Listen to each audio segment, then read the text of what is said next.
Students, आज हमारा chapter है कैपिटल बस्टिंग।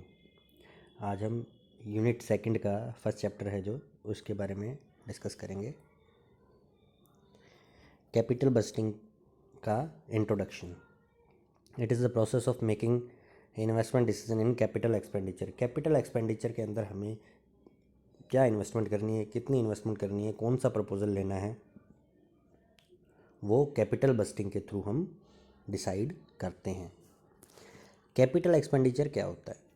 कैपिटल एक्सपेंडिचर ऐसा एक्सपेंडिचर होता है जिससे हमें over the period of time हमें ईयर बाय ईयर रिटर्न मिलने लगते हैं।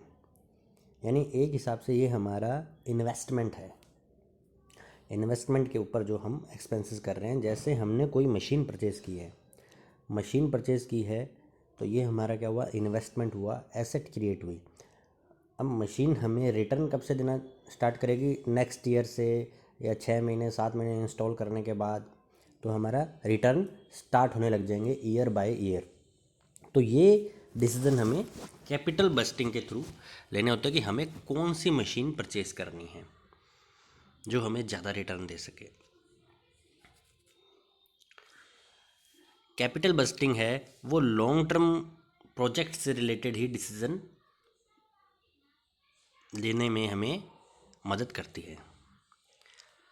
इसके थ्रू हम अपने जो रिसोर्सेज हैं, क्योंकि किसी भी बिजनेस फर्म के पास लिमिटेड रिसोर्सेज होंगे, उन लिमिटेड रिसोर्सेज से हमें best investment proposal capital budgeting के थ्रू ही मिलता है। कि 4 या 5 जो हमारे प्रपोजल हैं उनमें से हमारे बिजनेस के लिए कौन सा प्रपोजल सूटेबल है, वो कैपिटल बस्टिंग के थ्रू ही हम डिसाइड कर सकते हैं। कैपिटल बस्टिंग को हम कैपिटल एक्सपेंडिचर डिसीजन के नाम से भी बोलते हैं। इसमें लॉन्ग टर्म इन्वेस्टमेंट डिसीजन या मैनेजमेंट ऑफ फिक्स एसेट्स आती हैं। मीनिंग क्या है कैपिटल बस्टिंग का?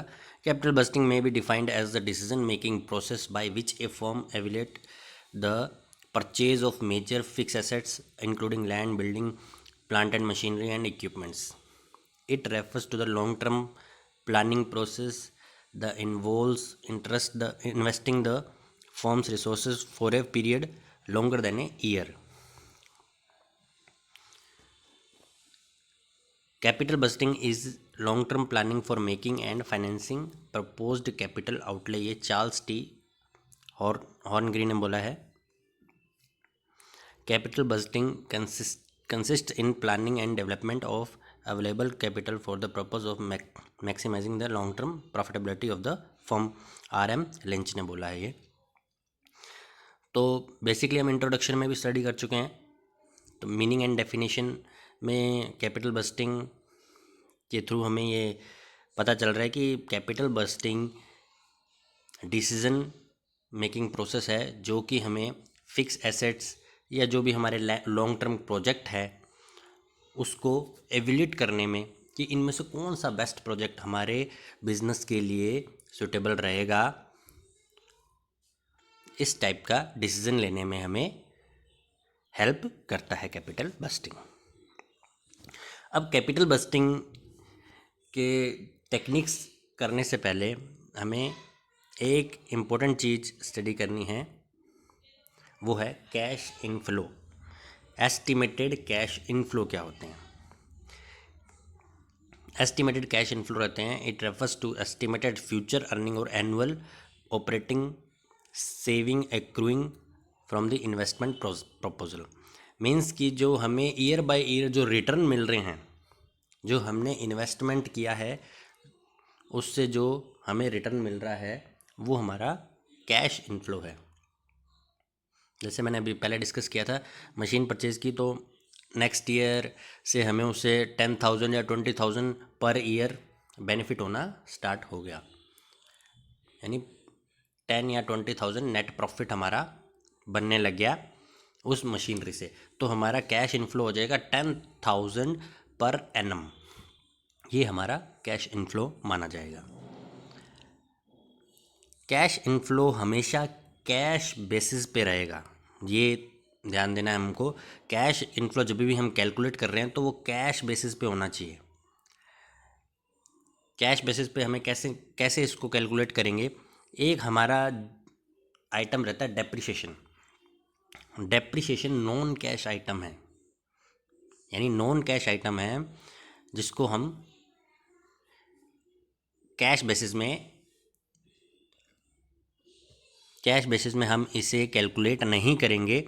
ये अकाउंटिंग जो हमारा मेथड रहेगा उसमें डेप्रिसिएशन इंक्लूड होगा, लेकिन जब कैश इनफ्लो हम निकालेंगे तो डेप्रिसिएशन को हमें हटाना है वहाँ से।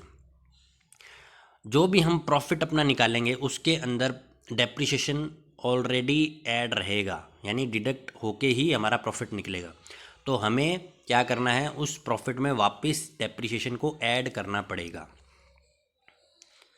तो हमारा कैश इनफ्लो तभी निकलेगा। जैसे कोई भी हमारा नेट प्रॉफिट है, उसमें नेट प्रॉफिट में माइनस करेंगे इनकम टैक्स, फिर प्लस करेंगे डेप्रिसिएशन, वापस टैक्स डिडक्ट करके देन हम डेप्रिसिएशन ऐड करेंगे, तो हमारा एक्चुअल प्रॉफिट या एक्चुअल कैश इनफ्लो हमारा आएगा। तो ये हमारी कैश इनफ्लो की कैलकुलेशन है, net profit after tax plus depreciation. Depreciation क्यों नहीं करते हम, क्योंकि ये नॉन कैश आइटम है। Sales, on the basis of sales में हम कैसे कैलकुलेट करेंगे कैश इनफ्लो को, एनुअल सेल्स रेवेन्यू, सेल्स हमारा कितना आया, माइनस में करेंगे हम उससे जो भी हमारे ऑपरेटिंग एक्सपेंसेस है, direct material, wages, overhead, factory overhead में डेप्रिसिएशन इंक्लूडिंग होगा, जिससे डेप्रिसिएशन डिडक्ट हो जाएगा हमारा। फिर office overhead, S&D cost, fix expenses जो हम कॉस्ट शीट के अंदर पढ़ते हैं, वो सारे एक्सपेंसेस आ जाएंगे। देन जो हमारा प्रॉफिट आएगा, इनकम बिफोर टैक्स, यानी इसमें टैक्स डिडक्ट नहीं हुआ है, तो इसमें लेस कर देंगे इनकम टैक्स जो हमारा टैक्स है। वापस हम इसके अंदर ऐड करेंगे डेप्रिसिएशन जो ऊपर हमने डिडक्ट किया था। डेप्रिसिएशन को हम कैलकुलेट नहीं करेंगे, इसलिए डेप्रिसिएशन को हम आफ्टर टैक्स वापस ऐड करेंगे, तो हमारा नेट कैश इनफ्लो आ जाएगा। तो नेट कैश इनफ्लो को हम बोलेंगे profit after tax before depreciation. Profit after tax before depreciation हमारा नेट कैश इनफ्लो होगा। अगर सेविंग है, सेविंग के बेसिस पे हम कैसे एनुअल कैश इनफ्लो निकालेंगे, एस्टिमेटेड सेविंग, यानी वेजेस के अंदर अगर हमने कुछ सेव किया है तो estimated saving in wages, scrap के अंदर कुछ सेविंग हुई है तो सेविंग इन स्क्रैप। अब ये जो सेविंग हमने की है उसके लिए हमें कुछ कॉस्ट देनी पड़ी है, एडिशनल सुपरविज़न करना पड़ा तब जाके हमारा वेजेस के अंदर सेविंग हुई है, या कोई मेंटेनेंस करना पड़ा है तो वो कॉस्ट आ जाएंगे हम, additional cost of maintenance, additional cost of supervision, cost of indirect material. तो ए में से माइनस करेंगे बी, तो हमारा ए माइनस बी करेंगे, देन डेप्रिसिएशन लेस करेंगे, देन हमारी नेट सेविंग बिफोर टैक्स आ जाएगी। फिर वापस लेस करेंगे हम इनकम टैक्स, देन ऐड करेंगे डेप्रिसिएशन वापस, क्योंकि डेप्रिसिएशन हमने ऊपर डिडक्ट किया है।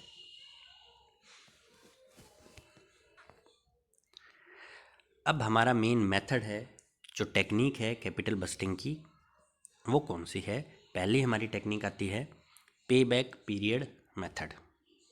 Pay back period method capital budgeting की फर्स्ट टेक्निक हमारी है।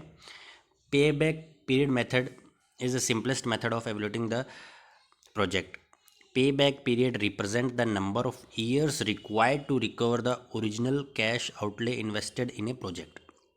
मीनिंग इसका ये है, पेबैक के अंदर कोई भी हमने इन्वेस्टमेंट किया है किसी प्रपोजल में, किसी प्रोजेक्ट को हमने सेलेक्ट किया है इन्वेस्टमेंट के लिए, कोई मशीनरी हमने 1 लाख रुपए की है जिसमें इन्वेस्ट करना है, उसको हमने सेलेक्ट किया है।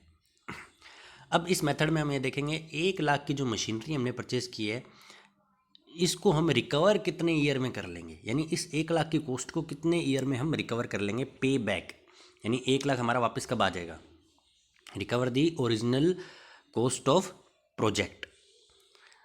तो 1 लाख हमारा मशीनरी की कॉस्ट है। अगर हमारा 25,000 कैश इनफ्लो है, यानी पर ईयर वो हमको 25,000 प्रॉफिट दे रहा है, तो कितने साल में कंप्लीट हो जाएगा पे बैक पीरियड मेथड हमारा, 4 साल में। 1,00,000 रुपए हम 4 साल में रिकवर कर लेंगे। तो ये बेसिकली हमारा पे बैक पीरियड मेथड है कि कितने ईयर में आप उस कॉस्ट को रिकवर कर लोगे जो हमने इन्वेस्टमेंट में लगाई है। सबसे इजी मेथड है हमारा। अब इसके अंदर से हम सेलेक्ट किसको करेंगे? 2 प्रपोजल है, 2 या 3 या 4 या 5 जो भी प्रपोजल है हमारे, उन प्रपोजल में से जिसकी पे बैक पीरियड मेथड सबसे कम होगा उस प्रोजेक्ट को हम सेलेक्ट करेंगे। जैसे 1,00,000 था और 25,000 मेरा प्रॉफिट है, 4 साल में मैं रिकवर कर रहा हूँ। वही अगर दूसरी मशीन है वो भी 1,00,000 की है और 20,000 उसका कैश इनफ्लो है, देन मैं उसे 5 साल में रिकवर करूँगा उस कॉस्ट को। तो हमारा फर्स्ट जो है, जो हम 4 साल में जिसको रिकवर कर रहे हैं, वो हमारा पे बैक पीरियड मेथड के थ्रू हम उस प्रपोजल को एक्सेप्ट करेंगे। इवन कैश इनफ्लो, अगर इवन कैश इनफ्लो 2 इसके अंदर रहते हैं। इवन कैश इनफ्लो मतलब में cash inflow year by year same ही रहे, यानी 25,000 25,000 25,000 यही रहे, हर 4 साल 25,000 रहेगा। ये जितने साल की हमारी मशीनरी है, हर साल वो हमें 25,000 इवन कैश इनफ्लो यानी यूनिफॉर्म कैश इनफ्लो, हर साल इक्वल कैश इनफ्लो हमारा रहेगा। तो वो हमारा इवन कैश इनफ्लो होगा। उसको कैलकुलेट करने का हमारा मेथड है इनिशियल पे बैक पीरियड बराबर में इन्वेस्टमेंट जो हमने की है प्रपोजल में अपॉन में एनुअल कैश इनफ्लो, जो हमारा फिर उसके बाद आंसर आएगा, दैट इज़ हमारा pay back period method. Annual cash inflow बराबर net profit after tax before depreciation, पहले हम डिस्कस कर चुके हैं इसके बारे में। अब हमारा क्वेश्चन आता है एक पे बैक पीरियड मेथड का, सिंपल क्वेश्चन है,